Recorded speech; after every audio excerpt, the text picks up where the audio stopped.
The Salmon Promise. The morning sun barely broke through the heavy fog that clung to the Oregon coast, casting a muted glow over the small fishing town of Astoria. The Columbia River lapped gently against the docks, or weathered boats bobbed in rhythm with the tide. For decades, these waters had been the lifeblood of the town, sustaining families like the Carters through generations of fishing. But for Mia Carter, standing at the edge of her family's dock, the river felt more like a fading memory than a promise of prosperity. Mia, 32, adjusted the frayed brim of her father's old baseball cap, her hazel eyes scanning the horizon. Her hands, calloused from years of hauling nets and mending gear, gripped the railing. The Sea Willow, her family's fishing boat, sat idle behind her, its hull streaked with rust. Once a proud vessel that her grandfather had piloted through stormy seas, it now seemed like a relic of a time when the salmon ran thick and the future felt certain. Her father, Tom Carter, had been the last to take the Sea Willow out regularly. A grizzled man with a salt and pepper beard, Tom had spent his life on the water, pulling in coho salmon to sell at the local markets. But overfishing, pollution, and warming waters had taken their toll. The catches dwindled year after year, and with them, the town's spirit. Tom had passed away 2 years ago, leaving Mia the boat, the dock, and a legacy she wasn't sure she could carry. Still staring at that river like it's gonna tell you its secrets, a voice called out. Mia turned to see her younger brother, Ethan, 26, striding down the dock. His flannel shirt was untucked, and his boots were caked with mud from his morning shift at the cannery.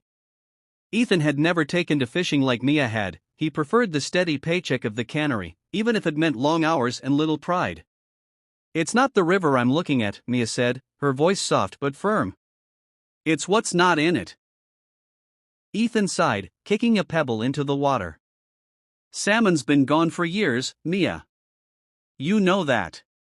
Dad knew it too. Why do you keep coming out here?" Mia didn't answer right away. She couldn't explain the pull she felt to the Sea Willow, to the life their family had built on these waters. Fishing wasn't just a job, it was who they were. But Ethan was right about one thing: the salmon were nearly gone.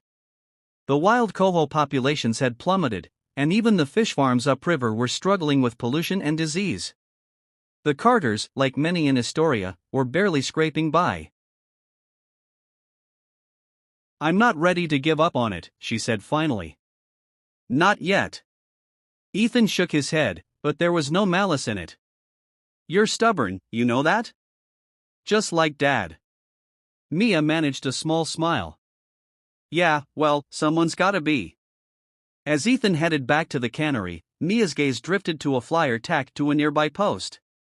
It fluttered in the breeze, its bold headline catching her eye: "The future of seafood, Wildtype's lab-grown salmon comes to Portland." Below it was a picture of a pristine salmon fillet, pink and marbled, with text touting FDA approval and environmental benefits. Mia had heard whispers about lab-grown fish, something about cells and bioreactors, but she'd dismissed it as science fiction. Now, it was real, and it was close. The flyer mentioned a tasting event at Cannes, a fancy restaurant in Portland, just a couple of hours away. She tore the flyer down and stuffed it into her jacket pocket. Maybe it was time to see what this was all about. The city and the sea. Portland was a world away from Astoria's quiet docks. The city buzzed with energy food trucks, artisanal coffee shops, and hipsters in vintage jackets. Mia felt out of place as she navigated the crowded streets, her work boots clashing with the polished vibe of the Pearl District. She'd driven down in her beat-up pickup truck, the flyer crumpled on the passenger seat, her curiosity outweighing her skepticism. Cannes was tucked into a sleek building with floor-to-ceiling windows. Inside, the air smelled of wood smoke and spices, and the tables were packed with well-dressed diners. Mia adjusted her cap, feeling the weight of 100 eyes as she approached the hostess. "I'm here for the, salmon thing," she said, holding up the flyer. The hostess smiled. "The Wildtype tasting? Right this way." Mia was led to a private room where a small group had gathered. At the front stood a man in a crisp blazer, his hair neatly combed, holding a microphone.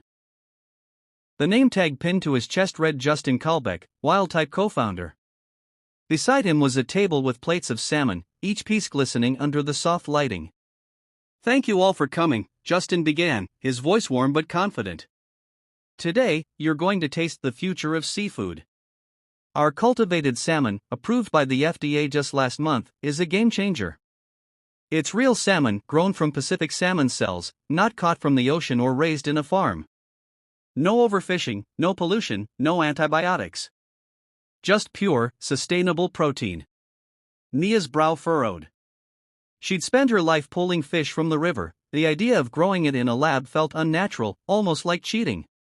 But as Justin spoke, she couldn't ignore the facts he laid out. Overfishing had decimated wild salmon stocks. By some estimates, global fish consumption was projected to rise 80% by 2050, and the oceans couldn't keep up. Fish farms, while helpful, often polluted waterways and relied on crowded, disease-prone conditions. Wildtype salmon, Justin explained, was grown in stainless steel tanks, fed with nutrients like a fancy Gatorade, and took just weeks to mature compared to years for a living fish. It was free of mercury, microplastics, and parasites, and it didn't require killing a single animal. A waiter passed out samples, and Mia hesitated before taking a piece. The salmon was cut into perfect saku blocks, the kind used for sashimi. It looked like the real thing, pinkish-orange, streaked with white fat.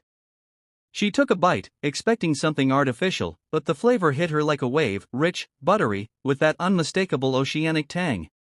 If she hadn't known better, she'd have sworn it came straight from the Columbia. Pretty good, huh? A voice said beside her. Mia turned to see a woman about her age, with short black hair and a warm smile. Her name tag read Lila Okai, chef at Otoko. She had a plate of salmon in her hand, her eyes bright with excitement. It's weird, Mia admitted.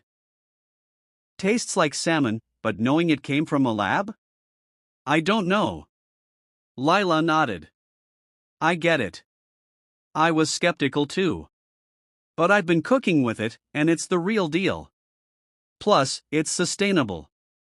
No more worrying about overfishing or polluted farms.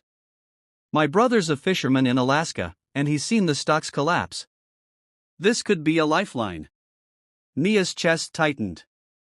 She thought of her father, who'd spent his last years cursing the empty nets.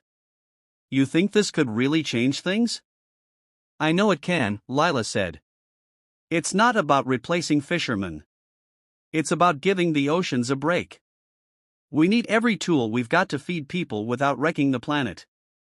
Mia wanted to argue, to defend the life she'd known, but Lila's words struck a chord. She thought of the sea willow, sitting unused, and the river that no longer gave up its bounty. Maybe this was a way forward, not a betrayal, but a new path. The spark of hope. Back in Astoria, Mia couldn't stop thinking about the tasting. She sat at the kitchen table in her small apartment, the flyer spread out before her, now joined by articles she'd printed from the library. Wildtype salmon had been in the news since its FDA approval in May 2025, hailed as a breakthrough for sustainable seafood. The Washington Post called it a milestone for the alternative protein industry, while The Verge noted its potential to ease pressure on overfished oceans. But not everyone was on board. Some articles mentioned bans in states like Florida and Alabama, where lab-grown meat was seen as a threat to traditional agriculture. Mia's phone buzzed with a text from Ethan. You still obsessing over that lab fish? She typed back, it's not just fish. It's a way to keep fishing alive. Ethan didn't respond, but Mia knew he'd roll his eyes. He'd always been the practical one, content to let the past fade. But Mia couldn't let go. She'd grown up listening to her father's stories of the river, of salmon runs so thick you could walk across their backs. She wanted that legacy to mean something, even if it looked different now. The next day, she drove to the local community center, where a town meeting was being held to discuss the fishing industry's future. The room was packed with familiar faces: fishermen, cannery workers, and shop owners, all grappling with the same uncertainty. Mia stood at the back, clutching a folder of research on Wildtype. When the floor opened for comments, she hesitated, then raised her hand. I went to Portland yesterday, she said, her voice shaky but growing steadier. I tried this lab-grown salmon from a company called Wildtype. It's FDA approved, and it's real salmon, grown from cells. It tastes like the fish we used to catch. They say it's sustainable, no overfishing, no pollution. I know it sounds strange, but what if this is a way to save our town? To keep our way of life? The room erupted in murmurs. Some scoffed, others looked intrigued. An older fisherman, Gus, stood up. You're telling me we're supposed to eat fish from a petri dish? That's not fishing, Mia. That's playing God. It's not about replacing fishing, Mia countered, her voice firm. It's about giving the river a chance to heal. We can't keep doing what we've always done. The salmon are gone, Gus. We've got to try something new. The meeting ended without consensus, but Mia felt a spark she hadn't felt in years. She spent the next week researching, reaching out to Wildtype, and talking to Lila, who'd become an unexpected ally. Lila invited her to visit Otoko in Austin, where Wildtype's salmon was set to debut on the omakase menu. Mia couldn't afford the trip, but Lila sent her a video of the dish being prepared, a vibrant hand roll with Wildtype salmon, paired with pickled strawberries and a rice cracker. Chef Yoshioki's voiceover echoed Mia's thoughts. This isn't just food. It's a future where we don't have to choose between eating well and saving the planet. The turning point. Mia's resolve was tested when Ethan came to her apartment one evening, his face grim. The cannery's cutting hours, he said. They're saying the fish supply's too low. Half the town's gonna be out of work by next year. Mia's heart sank. She thought of her neighbors, her friends, all tied to an industry that was collapsing. We can't just wait for things to get worse, she said. I've been talking to Wildtype. They're looking for partners, restaurants, markets, even small towns like ours. What if we brought their salmon here? Ethan laughed, but it was bitter. You think people in Astoria are gonna eat lab-grown fish? They'll call it frankenfood. Maybe at first, Mia admitted.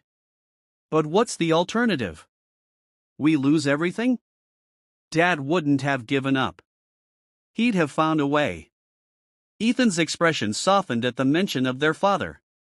You really believe in this, don't you? I have to, Mia said. For us. For Astoria.